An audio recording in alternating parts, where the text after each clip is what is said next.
Boa noite, irmãos. Nós seja convosco, amém?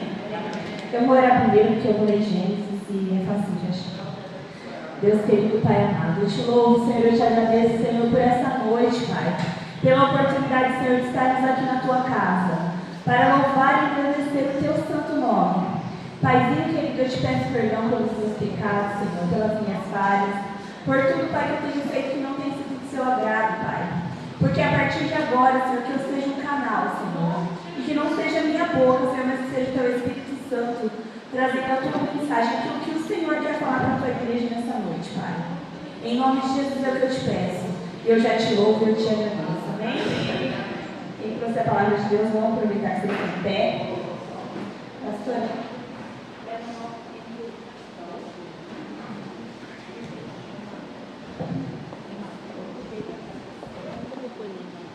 Gênesis 2:9. Já fiz uma meleca aqui. Eu acho que eu caio aqui.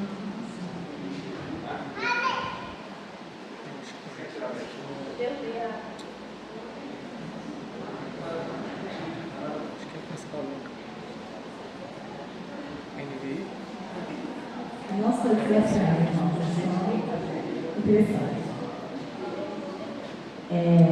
Gênesis 2:9. Então o Senhor Deus fez nascer do solo todo tipo de árvores agradáveis aos olhos e boas para alimento. E no meio do jardim estavam a árvore da vida e a árvore do conhecimento do bem e do mal. Nós não vou ler muito porque senão pode ficar.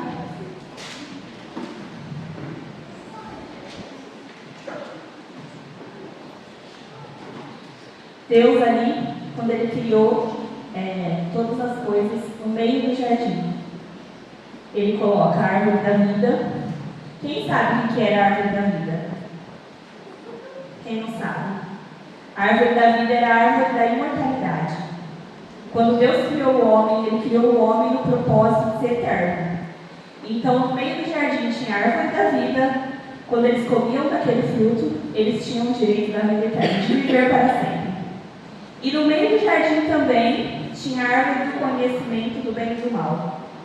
Muitas vezes, quando eu era mais nova, eu lia isso e eu falava assim: mas por que o Senhor colocou as duas árvores no centro do jardim? E essa semana eu tinha preparado outra mensagem, e aí eu comprei uma Bíblia nova, e quando eu compro uma Bíblia nova, eu começo a ler Gênesis de novo. E aí eu comecei a ler Gênesis e continuei onde eu estava lendo na outra. E aí, no centro do jardim, aí eu comecei a meditar sobre isso. Por que no meio do jardim? Por que no centro? Porque o Senhor Ele nos deu o direito à vida, mas Ele também nos deu um poder de escolha. Quando o Senhor Ele cria o jardim, Ele criou Adão e Eva, o Senhor tinha um propósito de ser adorado. O Senhor Ele nos criou para sermos adoradores, para adorarmos a Deus sobre todas as coisas. Porém, por que Ele colocou as duas árvores? Porque nós temos uma coisa que chama livre-arbítrio. O Senhor, Ele queria ser amado, não porque Ele criou a gente para amá-lo incondicionalmente. Nós poderíamos ter sido criados, porque Deus é o Todo-Poderoso, certo? Ele é o Criador de tudo. Ele sabe todas as coisas. Nós poderíamos ter sido criados para amar Ele sem o livre-arbítrio. Vocês concordam comigo que o Senhor tinha esse poder? Ele tinha esse poder, porque foi Ele que desceu do céu. Quando Ele soprou o fôlego de vida nas nossas narinas, Ele poderia ter nos criado para sermos robôs e amá-lo independente. Mas não. Ele nos criou e Ele tem uma expectativa. Que nós o amemos por quem Ele é. Certo?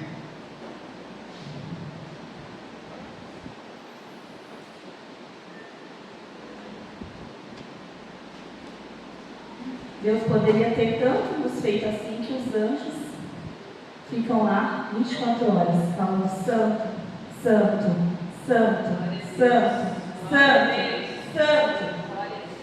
Mas não. Ele nos criou para amá-lo. E quando Ele criou o homem, Ele criou a Eva. E aí o homem levanta e coloca: essa sim é osso dos meus ossos e carne da minha carne. e ela será chamada mulher, porque do homem foi tirada. Irmãos, eu meditando na palavra, o Senhor, quando Ele cria, Ele sabia que o homem ia cair em tentação, ia comer o fruto do conhecimento do bem e do mal. O Senhor sabe como é o nosso coração, porque nós nascemos pecadores, com o pecado de Adão e Eva. Quando a gente nasce, antes de conhecer a Jesus, antes de entregar nossa vida para Jesus, nós somos culpados. Nós somos culpados pela desobediência, por querer ser igual a Deus, pelo pecado de desobedecer, o pecado que veio de Adão e Eva e vem até hoje. A partir do momento que o Senhor soube que Ele colocou essa árvore no jardim, Ele tinha um plano B. Irmãos, a gente sabe a gente conhece os nossos filhos. A gente manda lá o nosso filho para a escola, e chega lá ele apronta, chega lá ele faz alguma coisa, mas você conhece seu filho. E você tem sempre um plano B, você sempre está querendo melhorar, sempre está querendo ajudar o seu filho a sair daquilo que ele está fazendo de errado, a instruir, você coloca de castigo. E a partir do momento que a gente pecou, que Adão pecou e Eva pecou, eles foram expulsos do jardim e eles perderam o direito da vida eterna. Eles perderam acesso àquela árvore que estava no meio do jardim, que era a árvore da imortalidade. O Senhor ele sabia, tanto que ele sabia que ele tinha um plano B. No Velho Testamento inteiro, ele faz uma promessa para nós, ele faz uma promessa para o seu povo que ele vai enviar. Ele vai enviar o Cordeiro, que vai tirar o pecado do mundo. No Velho Testamento inteiro. E aí ele nos envia. Quem? Vocês estão vindo da escola bíblica? Glória a Deus. Eu não vou ler tudo, tá? Não vou ler do começo. Eu vou dar uma resumida. Porque o Senhor ele nos amou incondicionalmente. E vocês sabem que eu gosto no dicionário, né? Incondicional. Incondicional. Que não se sujeita nem se limita, é restrito. Que não é suscetível às condições ou circunstâncias externas. Que não pode ser restringido ou limitado. Não importa quem você é, o que você faz ou o que você fez.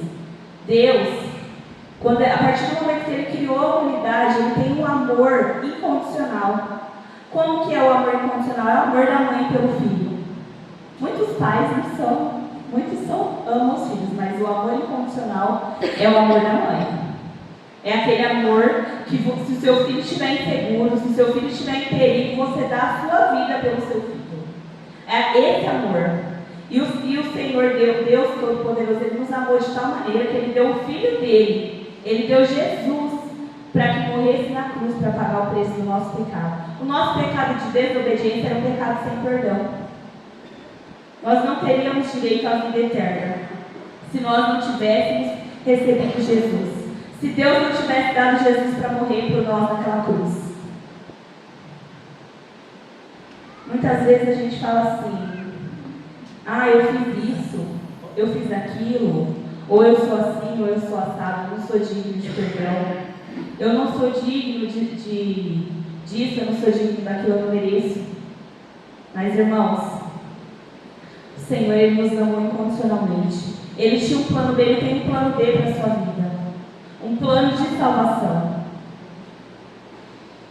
Toda vez que eu vou ler sobre a história de Jesus, eu me emociono, porque Jesus, quando Ele estava diante de Pilatos, aquele povo que recebeu a cura, aquele povo que andava com Ele, que comia com Ele, aquele povo que estava junto com Jesus, aquele povo que estava andando e conhecendo Jesus de perto.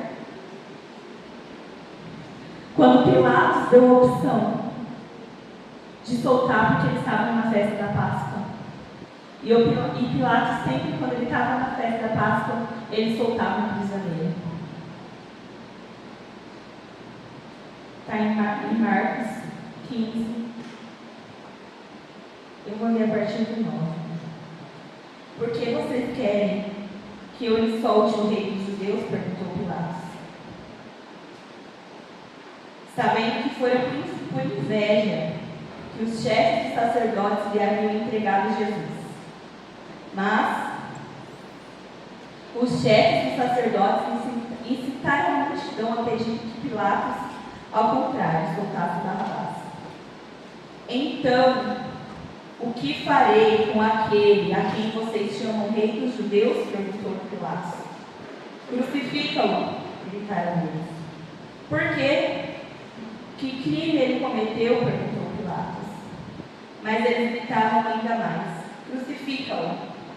Desejando agradar a multidão, Pilatos soltou Barrabás e mandou açoitar Jesus. O entregou para ser crucificado. Eu olhando aqui as escrituras, Barrabás éramos nós, irmãos. Éramos nós. Jesus morreu em nosso lugar para pagar o preço do nosso pecado. Aquele livro que o irmão Toninho cantou. A cruz estava pesada porque lá estavam nossos pecados. Os nossos pecados, o meu e o seu. Outro dia eu e o pastor, a gente estava orando por uma pessoa. E essa pessoa falou assim: eu tomo cerveja, eu fumo. Eu não sou digno de estar na presença de Deus. Eu não sou digno de estar na casa do Senhor. E eu e o pastor viramos para essa pessoa e falei: o hospital não é para quem está saudável. O hospital não é para quem está saudável, é a palavra de Jesus. É para nós que somos pecadores.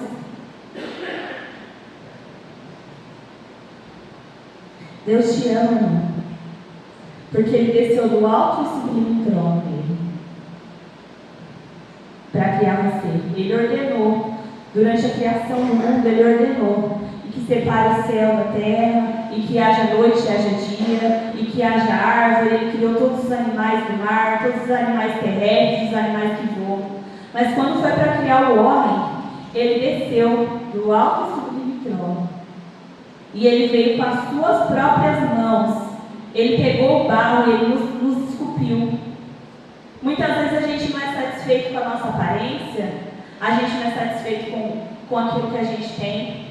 Mas o Senhor, a gente precisa lembrar que Deus desceu do céu e Ele criou eu e você, e nós somos perfeitos.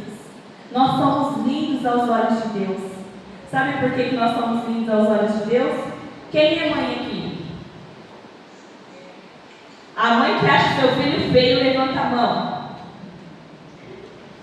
Irmãos, nós somos lindos à vista do Senhor. A mãe que tem um filho que dá trabalho, a mãe que tem um filho que está na droga, ela ama o filho dela independente do que ele faça. E o Senhor nos ama dessa forma, irmãos. O Senhor Ele nos ama dessa maneira. Mas porém, vocês estão achando que é só flor? Irmãos, quando a gente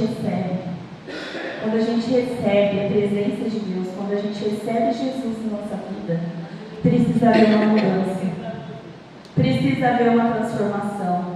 A partir do momento que eu me encontro com Jesus, assim como aquela mulher, foi o Felipe que pegou da mulher do poço? Foi a pastora, foi a pastora. É tanta pregação, irmãos, que eu confundo tudo. É aqui em casa. Irmãos, aquela mulher, quando ela chega no poço, pega para meditar naquela mensagem, ela vai para o poço meio-dia. Sabe por que ela vai meio-dia, na hora que o sol está mais quente? Porque ela sabia que ela não ia encontrar ninguém que fosse apontar o dedo para o pecado dela. Porque ela estava no sétimo marido e nem era marido dela. As mulheres iam no poço de manhã, cedinho, quando não tinha sol. E muitas vezes aquelas mulheres que se achavam perfeitas, porque eu casei com meu marido, eu estou casada com meu marido, meus filhos de um marido só, e não sei o que, não sei o que lá. As mulheres apontavam o dedo para ela. As mulheres encontravam ela naquele poço e falavam assim: você não é digna de estar aqui comendo, bebendo da mesma água que eu, você não é digna de pegar água do mesmo poço que eu. Quando ela teve um encontro com Jesus ao meio-dia, gente, imagina, você ir no poço, pegar água pesada meio-dia, e era longe. Ela vai lá e quando ela tem encontro com Jesus, o Senhor fala para ela assim: Eu quero água, dá-me de beber. Ela fala para ele: para mim, que sou estrangeira, que sou pecadora, que não sou digna, o Senhor está pedindo água. Você sabe quem eu sou? Irmão, o Senhor vai te usar. Não importa quem você é, não importa que você foi. Não importa. Aí o Jesus vira para ela e fala assim: eu estou te pedindo essa água, mas se eu lhe der a água que eu tenho, nunca mais você vai ter sede. Nunca mais você vai ter sede. Porque é a água da vida. Irmãos, aqui nós estamos com essa água na simbologia. Mas é a água da vida. É a presença do Senhor na nossa vida. Se a gente receber e aceitar a presença do Senhor, nunca mais nós vamos ter sede. Nunca mais. Mas a gente precisa ver transformação. Não adianta eu receber Jesus na minha vida e continuar do mesmo jeito. Sabe o que aquela mulher fez quando ela recebeu Jesus? E Jesus falou para ela que não era para ela falar. Ela saiu lá e foi contar para todo mundo que ela tinha visto. Quando Jesus chegou naquela cidade, todo mundo já conhecia, já tinha ouvido falar dele. Você tem falado de Jesus no seu trabalho? Você tem falado do que Jesus fez na sua vida, o que Jesus tem feito? Porque aquela mulher, quando ela recebeu a água da vida, ela realmente sentiu que os pecados dela haviam sido perdoados. O diabo não tinha mais poder de acusar aquela mulher. O diabo não tinha mais autoridade na vida dela. Nós cremos, irmãos, que Jesus é o Filho de Deus. Quem crê que Jesus é o Filho de Deus? Que Ele veio ao mundo em cruz. Que Ele pagou o preço do nosso pecado. Mas muitas das vezes a gente está aqui procurando bênção e não abençoador. Irmãos, muitas vezes a gente vem aqui na igreja. Eu cheguei um dia e perguntei para os meus filhos: por que a gente vai para a igreja? Irmãos, pergunta isso para o seu filho, se você tem um filho grande. Eles não sabiam responder. Os meus filhos nasceram dentro da igreja. E eu falei: peraí, eu estou ensinando nada. Nós precisamos buscar amar a Deus sobre todas as coisas. Amar o nosso próximo como a nós mesmos. E as bênçãos seguirão aos que creem. Quando eu entendi o verdadeiro significado de amar a Deus, de aceitar Jesus na minha vida, de transformação na minha vida deu uma virada de chave.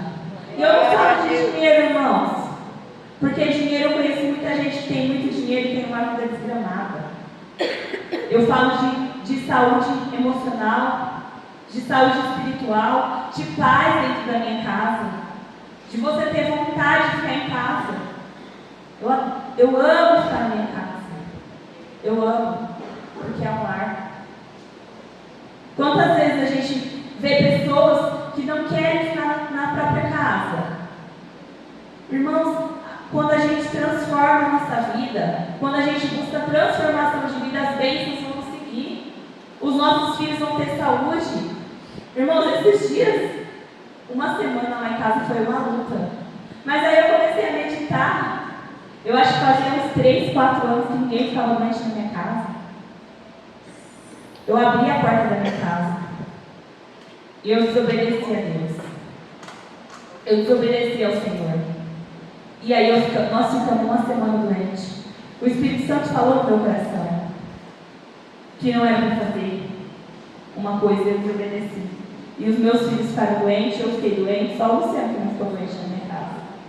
Irmãos, a gente tem que ser obediente. Você quer as bênçãos do Senhor? Você quer? Você quer herança? Nicole, você quer minha herança? Você precisa ser minha filha. Você não vai ter herança. Você não vai ter herança da Gi. Você não vai receber herança da Gi. Vai, Gi? A Nicole vai receber sua herança? Não, porque ela não é sua filha. Se nós queremos as bênçãos do Senhor, nós precisamos ter intimidade, comunhão, estar perto de Deus. Como eu faço para conhecer a Deus?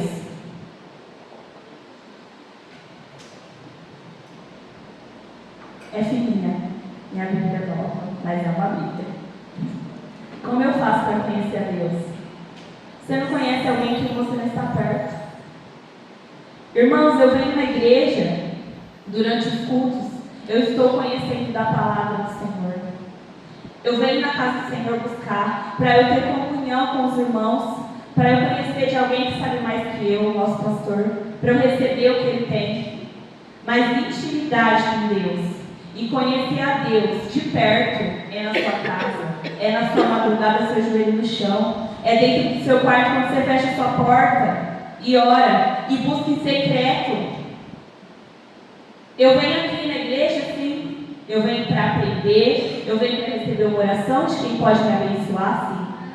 Mas para eu ter intimidade com o meu Pai, para eu ter comunhão com o meu Pai, é no meu quarto, é no secreto, é onde ninguém está vendo, porque eu não estou fazendo para me aparecer. Quando Jesus chega lá naquele fariseu que faz aquelas orações lindas, maravilhosas, ele fala: eu não conheço vocês. Jesus, ele manda a gente adorar, a gente buscar no secreto. É o nosso joelho no chão. É quando ninguém está vendo. Ali você mostra quem você é. O que você é quando ninguém está vendo? O que você é quando está longe do pastor? Ontem uma pessoa, eu estava na casa da Thalita e uma pessoa vira: ai, esse pastor me vê aqui. Eu falei: o pastor está vendo. O pastor está vendo. O que eu tenho que ser na frente do pastor, por trás, o pastor me conhece, não só porque ele é meu tio, mas ele sabe. E ele conhece todo mundo aqui. Não adianta, irmãos, não adianta você querer esconder do pastor querendo, nosso Pai que está no céu, ele vê tudo. Irmãos, eu tinha até preparado outra palavra. Quando a gente recebe Jesus, quando a gente conhece ao Senhor, quando a gente conhece as coisas de Deus, a gente entende que Jesus morreu na cruz para pagar o preço do nosso pecado e a gente não obedece. Sabe o que a gente está fazendo?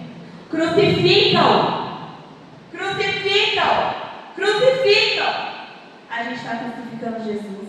De novo.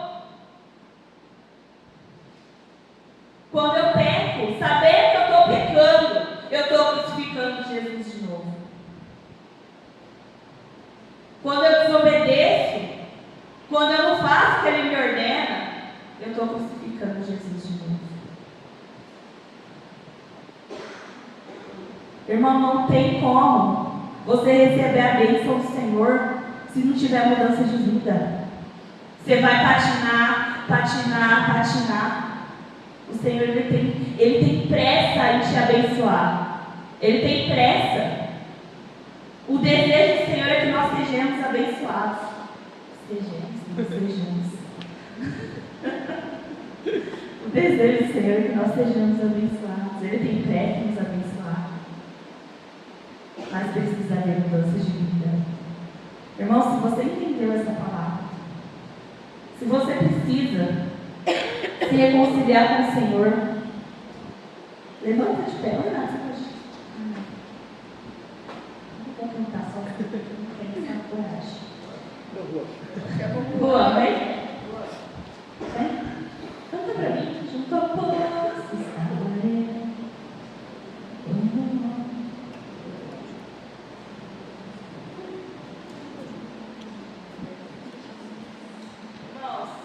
Enquanto o Luan estiver cantando, eu quero que você feche seus olhos. Examina a sua vida, não precisa colocar de pé quem quiser. Examina a sua vida, irmãos. Vê se você tem feito a vontade do Senhor. E se você não está fazendo, irmão, está tudo bem. Dá tempo ainda, você está vivo. Jesus não voltou para você ainda. Se reconcilia com o Senhor agora. Pede perdão para Deus. Fala com Ele agora. Fecha seus olhos. É um momento agora, é só você, Deus. Glória a Deus. É só você, Deus. Aleluia. Ele te ama incondicionalmente.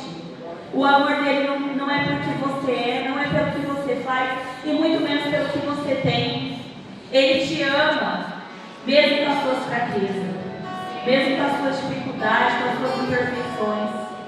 Você é muito amado, querido.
Glória a Deus.